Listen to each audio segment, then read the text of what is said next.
आज हम लोग पढ़ते हैं टेस्ट्स ऑफ स्टोन। स्टोन के कौन कौन से टेस्ट होते हैं उनको हम पढ़ते हैं, जानकारी करते हैं। Number 1 water absorption test. पहले हमारा हो गया water absorption test. Water absorption test में जल अवशोषण परीक्षण।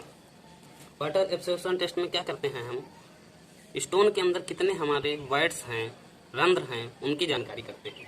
ठीक है, फॉर टू डिटरमाइन वॉइड्स,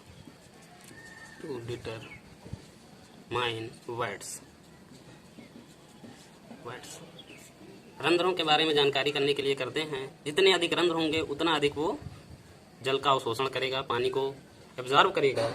इसके लिए हम सबसे पहले स्टोन को लेंगे और उसे ड्राई कर लेंगे, ओवन ड्राई करेंगे, ओवन में ड्राई कर लेंगे, ओवन ड्राई करेंगे, फिर उसको ठंडा कर लेंगे, उसकी कूलिंग करेंगे। अब उसको 24 घंटे के लिए जल के अंदर डुबो देंगे। जल के अंदर डुबो देंगे 24 घंटे के बाद। ओवन ड्राई किए, कूल किए उसको, फिर उसका वेट कर लिए, वेट किए, वेट ये W1 ले लिए हमने। उसके बाद हमने उसको 24 घंटे के लिए, 24 आवर के लिए इनटू वाटर जल के अंदर रखा। उसके बाद उसको निकाला, उसको अच्छे से स्टोन को पोंछ लिया, यानी उसकी सरफेस को ड्राई कर लिया। सरफेस को ड्राई हो गई। अब उसके बाद उसका वेट, दोबारा वेट करेंगे, अगेन वेट करेंगे। माना वेट आ गया W2, हमारा ये आ गया वेट W2 आ गया। क्योंकि पानी के अंदर 24 घंटा रहा है तो हमारा W2 W1 से बड़ा होगा, W2 is greater than W1 होगा। और W2 माइनस W1 करेंगे तो ये हमारा स्टोन के अंदर जितना पानी अवशोषित हुआ है वो आ जाएगा। W2 माइनस W1 अपन W1 करेंगे तो ये हमारा वाटर इंटू 100 करेंगे तो वाटर एब्जॉर्ब, कितना परसेंट वाटर एब्जॉर्ब हुआ है इससे हम निकाल लेंगे water content, percentage water content.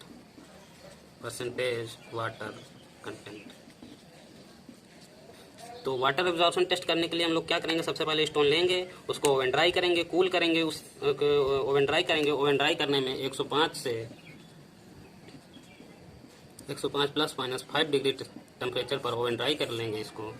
Oven dry किए, उसको कूल किए, उसका वेट किए, वेट W1 आ गया तो उसको फिर 24 घंटे के लिए वो पानी के अंदर रखे। पानी के अंदर रखने के बाद उसका वेट बढ़ गया, उसकी सरफेस को पानी से निकाले, सरफेस को उसके ड्राई किए, उसकी सरफेस को ड्राई करने के बाद उसका वेट किए, W2 वेट आया, W2 माइनस W1 अपन W1 इंटू 100 कर दिए तो ये परसेंटेज वाटर कंटेंट हो गया। और ये percentage of water content for good building stone, एक अच्छे पत्थर के लिए 5% से ज़्यादा नहीं होना चाहिए, not more than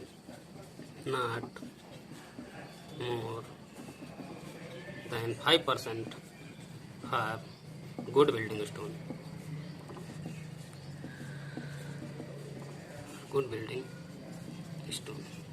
ये हमारा 5%, एक गुड बिल्डिंग स्टोन के लिए 5% से ज़्यादा वाटर एब्सॉर्प्शन नहीं होना चाहिए, water content. Water absorption test ये हुआ हमारा। उसके बाद हम लोग देखते हैं specific gravity test. Specific gravity test, specific gravity test. Specific gravity में हम लोग क्या करते हैं, स्पेसिफिक ग्रेविटी में एक unit weight, for unit wait.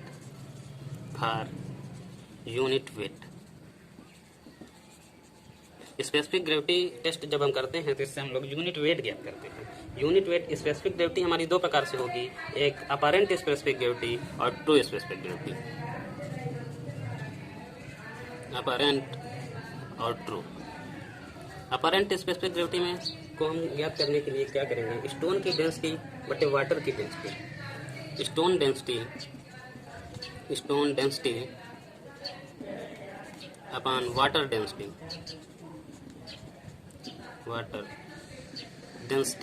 करेंगे तो ये हमारी अपरेंट स्पेसिफिक ग्रेविटी आ जाएगी।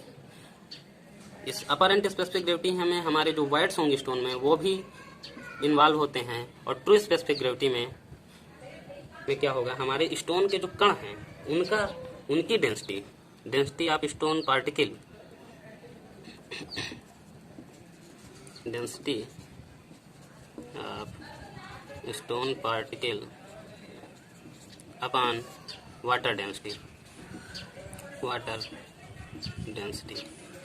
तो ये हमारी ट्रू स्पेसिफिक ग्रेविटी कहलाएगी। इसमें हमारे वर्ड्स सम्मिलित नहीं होंगे। इसमें इसको करने के लिए 27 डिग्री टेम्परेचर पर स्पेसिफिक ग्रेविटी को बताया जाता है। इसे करने के लिए सबसे पहले हम सैंपल लेंगे, उसे ओवन ड्राई करेंगे, सेम प्रोसेस। ओवन ड्राई किए, उसके बाद कूल करेंगे, उसको ठंडा करेंगे, एक नॉर्मल टेम्परेचर तक उसको ठंडा कर लेंगे। उसके बाद उसे हम जल के अंदर रखेंगे 24 घंटे तक। पुट इनटू वाटर 24 आवर हम लोग उसके जल के अंदर रहेंगे। उसकी सतह को हम सुखा लेंगे। सतह जब सूख जाएगी तो हम उसे एक पानी से भरे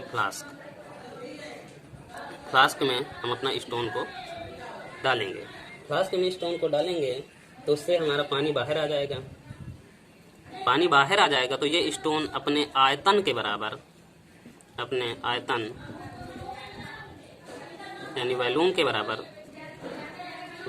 बराबर वाटर को डिस्प्लेस करेगा। और वो हमारा यहाँ से हमें अपने वॉल्यूम के बराबर ये स्टोन वाटर को डिस्प्लेस करेगा। तो इससे हम इस स्टोन का वॉल्यूम आ जाएगा। Volume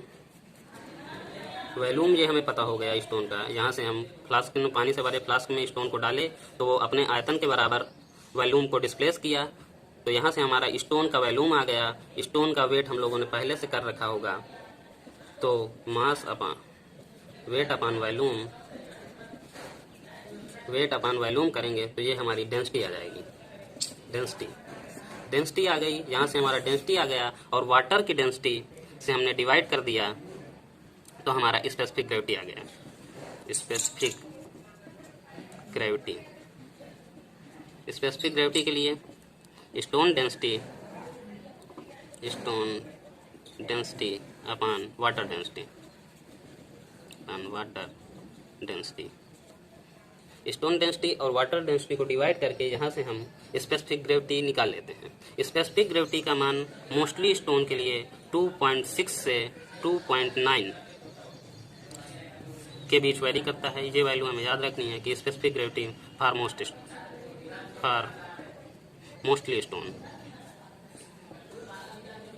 stones. अब कहीं पर क्वेश्चन आएगा तो वहाँ एक्यूरेट नहीं मिलेगा 2.6 से 2.9, तो 2.5 से 3.0 भी ले सकते हैं अगर रेंज पूछ रहा है क्वेश्चन में। स्पेसिफिक ग्रेविटी टेस्ट हो गया। अब हम लोग देखते हैं abrasion test.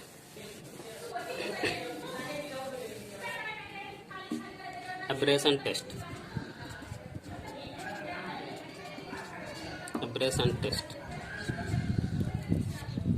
Test for wearing resistance. इसका उपयोग वीयरिंग रेजिस्टेंस और हार्डनेस ज्ञात करने के लिए किया जाता है। For wearing resistance and hardness. This test is done for wearing resistance and hardness by Dory testing machine. Dory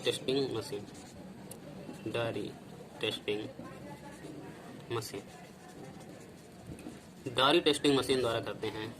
आप लोगों को एक कॉमन नाम पता होगा, लॉस एंजल्स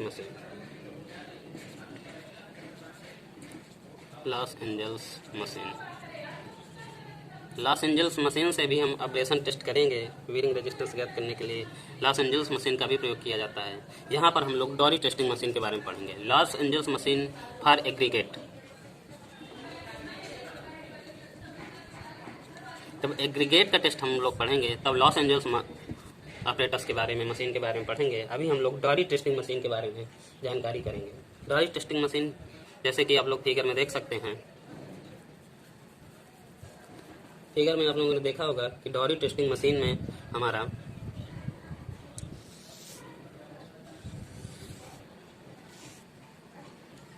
ऐसे एक स्टैंड के ऊपर एक राउंडेड सर्किल लगा हुआ है। उस पे एक स्थान पर स्टोन रखने की हमारी स्थान है। स्टोन का हम सैंपल रखने की जगह है। और एक स्थान से उस पर सैंड प्योरिंग के लिए, यहाँ एक स्थान से सैंड प्योरिंग के लिए जगह बनाई गई है। यहाँ से सैंड हम लोग डाल रहे हैं और ये एक सैंपल रखने के लिए, वहाँ पर सैंपल रखने के लिए स्थान बना हुआ है। इसमें क्या करते हैं हम लोग, इसे 28 आरपीएम की दर से इस मशीन को 28 आरपीएम की स्पीड से 1000 चक्कर चलाते हैं। ये चलता जाता है, यहाँ से सैंड गिरती है, उसी सैंड की वजह से ये स्टोन हमारा स्टोन का वीरिंग होती है, घिसता है और कितना घिसेगा उस आधार पर हम स्टोन का फ्रिक्शन कोफिशिएंट ज्ञात कर सकते हैं। सबसे पहले हम लोग क्या करेंगे, ये हमारा सैंपल होगा 25 mm इंटू 25 mm का हमारा ये सैंपल लेंगे, उसको हम ओवन ड्राई करेंगे, फिर कूल करेंगे उसको, उसका वेट कर लेंगे, वेट W1 ज्ञात कर लेंगे। पहले ओवन ड्राई किया, उसको कूल कर लिया नॉर्मल टेम्परेचर तक कूल कर लिया, वेट कर लेंगे, वेट W1 यहाँ से हम लोग निकाल लेंगे। उसके बाद इस मशीन में हम अपने सैंपल को रखेंगे और इस मशीन को चालू करके 1000 चक्कर लगाएंगे 28 आरपीएम की दर से। अब उसको बाद में जब सैंपल बचेगा, इस सैंपल को आफ्टर टेस्ट इस सैंपल का वेट करेंगे, W2 आ जाएगा। यहाँ से W2 आ गया, तो W1 वेट पहले था, घिसने के बाद सैंपल के कुछ घिसने के बाद वेट W2 हो गया। तो हम कितना हमारा सैंपल का वेट कम हुआ, W1 माइनस W2 बराबर loss in wait.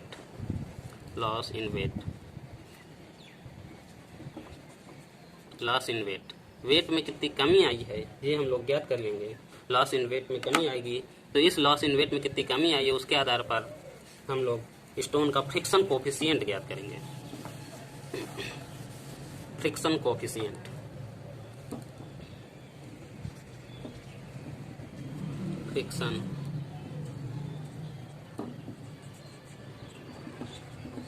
Friction coefficient क्या होता है, 20 माइनस लॉस इन वेट।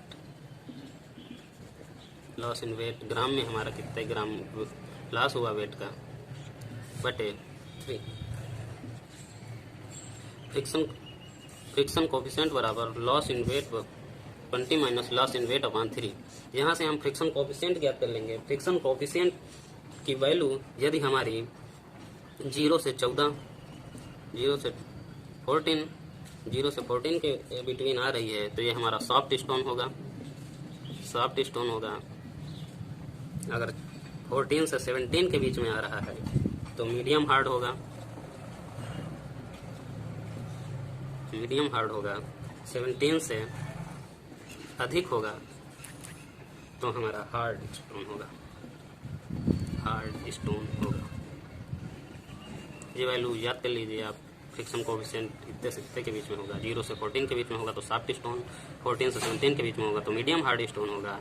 अगर 17 से अधिक होगा हमारा फ्रिक्शन कोफिशिएंट की वैल्यू, तो ये हमारा हार्ड स्टोन होगा। इसके बाद हम लोग देखते हैं इम्पैक्ट टेस्ट।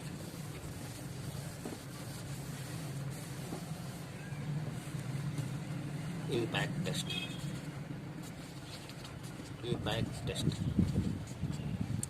टेस्ट से हम लोग टफनेस ज्ञात करते हैं, हमारा कितना टफ है स्टोन उसके बारे में ज्ञात करते हैं, हार्ड टफनेस। इम्पैक्ट टेस्ट को हम टफनेस ज्ञात करने के लिए उपयोग करते हैं, इसमें पेज इम्पैक्ट मशीन का यूज करते हैं। By page impact